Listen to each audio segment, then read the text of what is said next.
Blast from the past, y'all. Remember that time Jefferson Griffin and North Carolina Republicans tried to overturn his loss in the 2024 election? Let me tell you what that had to do with this break. On Monday, we learned North Carolina's Republican leaders plan to manipulate congressional maps again to help Republicans win more seats.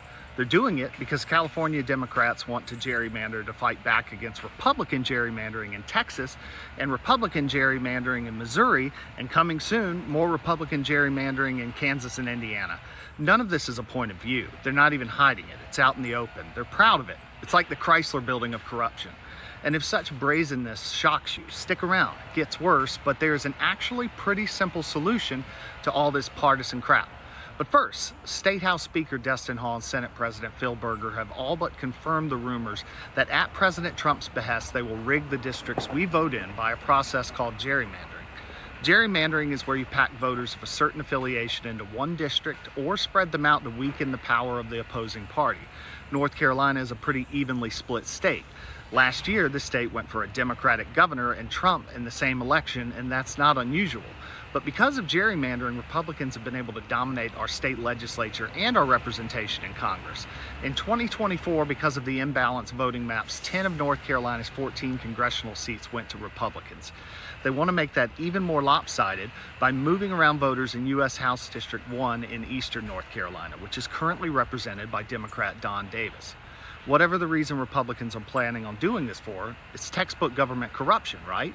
It's partisan politicians manipulating the voting districts we vote in to make it easier for them to win.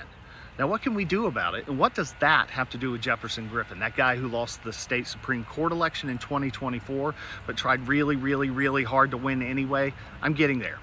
The only solution to this gerrymandering arms race we're watching is for courts at the state and federal level to do one of their most important duties, which is to provide a check on abuses of legislative power like this.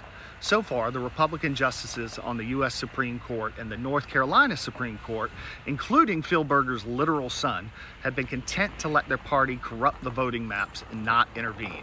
It's why we keep getting gerrymandered over and over again. It's like getting a sinus infection, and the justices on these courts are like a doctor who refuses to give you antibiotics to treat it. The justice who beat Jefferson Griffin in 2024, Allison Riggs, is a longtime voting rights attorney who's fought against gerrymandering.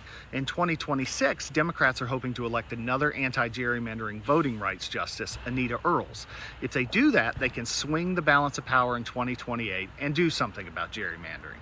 Sounds like a lot, right? But it's really not. If America and North Carolina's courts do something about partisan gerrymandering, then these shenanigans will end.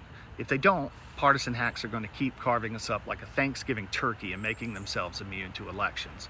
And nobody anywhere wants a politician who is unafraid of elections. So to recap, 1, don't gerrymander. 2, look into the 2026 North Carolina Supreme Court election and Anita Earls. 3, follow Cardinal and Pine for more good information like this, and sign up for our free award-winning daily newsletter on all things North Carolina.